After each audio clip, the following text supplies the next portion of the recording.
Olá, estudantes do 7º ano, tudo bem com vocês? Eu me chamo professora Anne e hoje eu vou trabalhar matemática. E hoje nós temos o nosso intérprete, o Ezion. Tudo bem, Ezion? Então vamos lá. Pessoal, na aula de hoje nós vamos trabalhar com expressões numéricas envolvendo os números inteiros. Nós vamos trabalhar continhas de multiplicação, subtração e adição, ok? Bom, vocês se lembram então como é que a gente resolve essas continhas com os números inteiros, tá? Multiplicar vocês já sabem, mas será que essa multiplicação com os números inteiros segue a mesma regra nas expressões numéricas? E nas resoluções de problema, será que continuamos utilizando a mesma regra? Vamos analisar? Veja, nessa atividade, o professor de ciências fez uma experiência em que a temperatura foi medida 3 vezes. A segunda leitura foi de 8 graus, a menos que a primeira. A terceira leitura foi de 10 graus a menos que a segunda. Se a primeira leitura indicou 7 graus, qual foi a última temperatura indicada? Então perceba que ele só dá a medida da primeira leitura no finalzinho do exercício, hein? Atenção, hein? Então a professora vai dar um tempinho para você resolver esse exercício e eu já volto.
Então vamos lá, olha, a primeira temperatura, a primeira leitura, né? Ele mediu 7 graus Celsius, então ele anotou. Perceba que ele só deu essa informação no final do exercício, ok? A segunda leitura, ele falou que foi 8 graus a menos que a primeira. Então, como que eu vou fazer para calcular a segunda leitura? Eu vou pegar o valor da primeira leitura, que é mais 7, e vou subtrair 8, né? Só que eu tô tirando 8 de 7, né? Então, vou ficar devendo 1, vai ficar 1 negativo, ok? Então, aqui a medida da segunda leitura, menos 1 grau Celsius, ok? E por último, então, eu tenho que analisar a leitura da terceira temperatura. Na terceira temperatura, ele falou que a terceira temperatura foi 10 graus a menos que a segunda. Então, eu vou pegar o valor da segunda leitura, que é menos 1, e subtrair menos 10 graus, ok? Olha lá, quando eu tenho uma situação que eles têm o mesmo sinal, ou seja, eu tenho menos 1 grau Celsius com menos 10 graus Celsius, eu somo, tá? Porque eles têm sinais iguais. Eu somo, no entanto, eu estou somando dois valores negativos. Então, o meu resultado também fica negativo. Então, qual é a temperatura indicada dessas três leituras? Menos 11 graus Celsius, ok? Perdão, a leitura é da última, né? Da última temperatura que eu medi. Menos 11 graus Celsius, ok? Bom, então o resultado final, menos 11. Vamos lá para o praticando? Veja, no praticando 1, olha que interessante. No esquema a seguir, deve-se preencher cada quadradinho desse com um sinal ou de mais ou de vezes, ou multiplicação, indicando adição ou multiplicação entre os números respectivamente. O que vocês vão fazer? Vocês têm uma expressão numérica aqui e você já sabe que o resultado vai ser igual a menos 1. Só que você precisa saber, você precisa colocar aqui quais são as operações. Se vai ser vezes, multiplicação, ou se vai ser a conta de mais, adição. Então a professora vai dar um tempinho para vocês resolverem esse exercício, ok? Até daqui a pouco.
vamos ver como ficou o nosso praticando 1? Veja, aqui ó, aqui eu vou colocar um sinalzinho de vezes. Menos 3 vezes 2, menos 6, ok? Mais 1, mais 4. Então, eu resolvo aqui a multiplicação primeiro, né? Menos 3 vezes 2, menos 6. Percebam que as regras de multiplicação com relação ao sinal não são as mesmas regras para a adição. Então, eu tenho que tomar cuidado. Ó, aqui eu estou multiplicando um número negativo com um número positivo. Quando eu multiplico negativo com positivo, o resultado fica negativo. Então, eu fiz a multiplicação primeiro e depois eu somei aqui o mais 1, trouxe para cá, mais 4, trouxe para cá também, ok? E agora, veja, agora eu tenho que somar os valores positivos primeiro. Então, eu teria menos 6 mais 5, né? Mais 1 com mais 4 é mais 5. Então, veja que tá faltando aqui um sinalzinho, tá? Que ficaria menos 1. Olha lá, aqui tá certo, né? Então, o exercício ficou certo para vocês fazerem aí em casa. Então, aqui é menos 1. Então, vai ficar menos 6 mais 1 com mais 4. Menos 6 com mais 5, que vai dar dessa sominha aqui, vai ser menos 1, ok? Então, esse resultado, menos 1. Tudo bem? Vamos lá, então, para o nosso praticando 2. Veja, considere os seguintes valores para as letras. Então, a letrinha A vale menos 2, a letrinha B vale 3, a letra C igual a 6 e a letra D igual a menos 1. Ele está pedindo para você resolver a seguinte expressão: A menos B mais C menos D. O que você vai fazer? Você vai substituir cada letrinha dessa pelo valor numérico. Então, A vale menos 2, B vale 3 e assim por diante, né? Vocês vão substituir as letrinhas pelos valores numéricos. Então, a professora vai dar um tempinho para vocês fazerem esse exercício, tudo bem? Já volto.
vamos lá. Veja, nós temos a expressão aqui e nós temos que substituir cada letrinha dessa pelo seu valor numérico.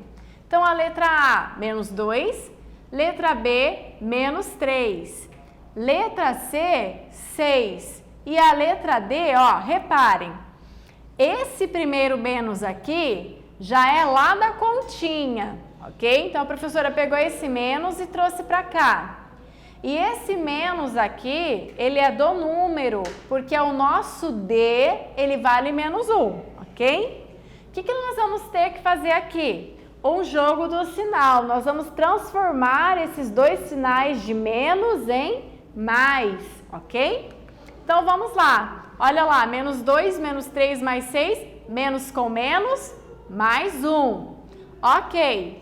Percebam que na soma, quando eu tenho dois números com sinais iguais, eu somo e mantenho o sinal. Então, ó, menos 2 com menos 3, eles têm sinais iguais. Então, eu somo 2 com 3, que vai dar menos 5, porque eu estou somando dois valores negativos. E aqui, mais 6 com mais 1, mais 7. Eu estou somando dois valores positivos. E agora, ó, menos 5 com mais 7, se eu tenho dois sinais diferentes, né? Eu tenho que subtrair. Então, vou fazer 7 menos 5. Como o maior número, que é o 7, ele é positivo, o nosso resultado também vai ficar positivo. Então, o resultado final, mais 2, ok? Vamos lá, praticando 3. No praticando 3, nós temos a seguinte situação. Observe como Pedro e Daniela calcularam a mesma operação. Então, dá uma olhadinha aqui na operação que cada um deles calculou. Pedro, menos 7 vezes menos 4 mais 2. E ele chegou ao resultado 14. E a Daniela, ela resolveu a mesma expressão, só que de uma maneira um pouco diferente, né? E o resultado também deu 14, ok?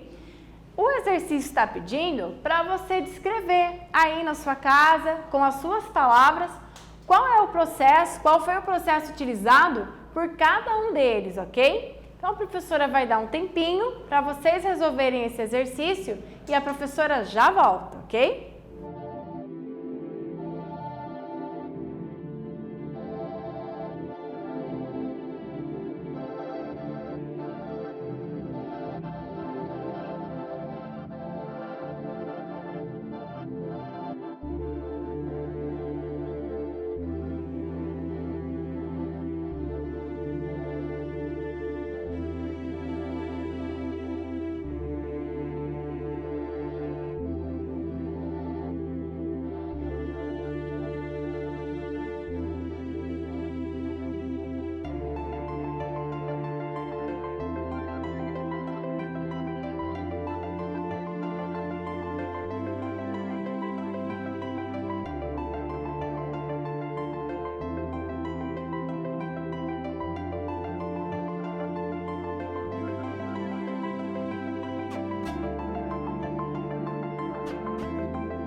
Vamos corrigir? Pessoal, as duas situações estão corretas, tá? Apenas esses dois alunos utilizaram processos, metodologias diferentes. Então, o Pedro, ele aplicou a multiplicação distributiva. Ele pegou o menos 7, que está aqui multiplicando, e multiplicou cada um dos valores que estão dentro do parênteses. Então, o que ele fez? Ele pegou o menos 7 e multiplicou por menos 4, né? E depois esse mesmo menos 7 multiplicou por mais 2. Então, veja, menos 7 com menos 4, mais 28. E menos 7 vezes mais 2, menos 14. 28 menos 14, 14 positivo. Já a Daniele, ela aplicou uma outra propriedade, que é a propriedade associativa, né? Então, ela resolveu primeiro tudo que estava dentro do parênteses e depois multiplicou por 7, que também está correto, tá? Também é outra forma de resolver. Menos 4 com mais 2, veja, eu devo R$4, só que eu pago só 2. Então, eu continuo devendo 2, né? Se eu continuo devendo, esse valor é negativo. 7 vezes 2, 14. Quando eu multiplico dois valores com o mesmo sinal, o resultado fica positivo. Menos com menos, mais 14, ok? Vamos lá. Nessa aula, então, nós falamos sobre alguns exercícios envolvendo operações de adição, multiplicação e subtração com os números inteiros. Eu espero que vocês tenham gostado. Até breve e um abraço!